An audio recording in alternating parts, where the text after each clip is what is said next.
అందరికి తెలుగు అక్కలు వచ్చుగా? గుణింతాలు, ఒత్తులు, పదాలకి ఎలాంటి ఒత్తులు లేకపోతే రాయడం ఈజీ. వందన, బంగారం ఇలాంటి పదాలు రాయడం వెరీ ఈజీ, అవునా? ఒత్తులుంటే ఎందుకు అంత కష్టపడుతున్నారు? వర్డ్ డివిజన్ చేసుకొని రాయొచ్చు ఈజీగా. ఓకే, ఫర్ ఎగ్జాంపుల్ పరిష్కారం అనే ఒక వర్డ్ ని తీసుకుందాం. ఏంటిది? పరిష్కారం. ఫస్ట్ ఎప్పుడైనా ఒక వర్డ్ రాసేటప్పుడు అది ఎలా రాయాలి అనేది మీరు రఫ్ వర్క్ లో రాసుకోండి. పరిష్కారం ఎలా వినపడుతుంది? షా అనేది ఎలా వినపడుతుంది? సగం. ఎలా? కారం. రైట్, పరిష్కారం అలా వినిపిస్తుంది కదా. ఫస్ట్ పా అనేది ఫుల్ గా వినిపిస్తుందా? పా రాసేయండి.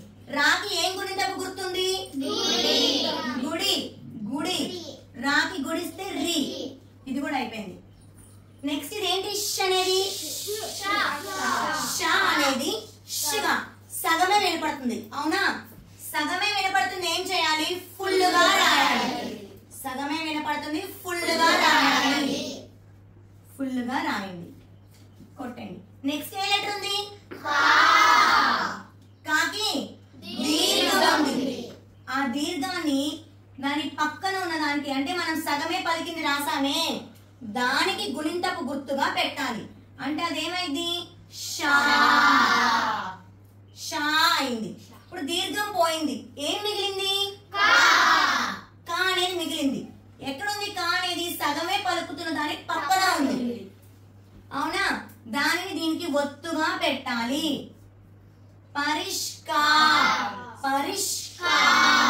నెక్స్ట్ ఏం మిగిలింది? పరిష్కారం. ఓకే, సేమ్ ఇంకా ఎగ్జాంపుల్ కల్మషం. లా అనేది ఎలా వినిపిస్తుంది?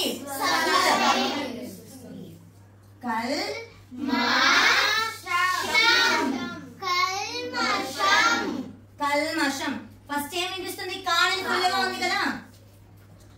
కా ల్ అనేది సగమే ఉంది, దానిని ఫుల్ గా రాయాలి. లా దాని పక్కన ఏ లెటర్ ఉంది? దాన్ని ఒత్తుగా రాయండి. నెక్స్ట్ పెడితే షం. ఇలా మీరు వర్డ్ అనేది రఫ్ వర్క్ లో చేసుకొని రాస్తే ఒక్కటి కూడా మిస్టేక్ అవ్వదు.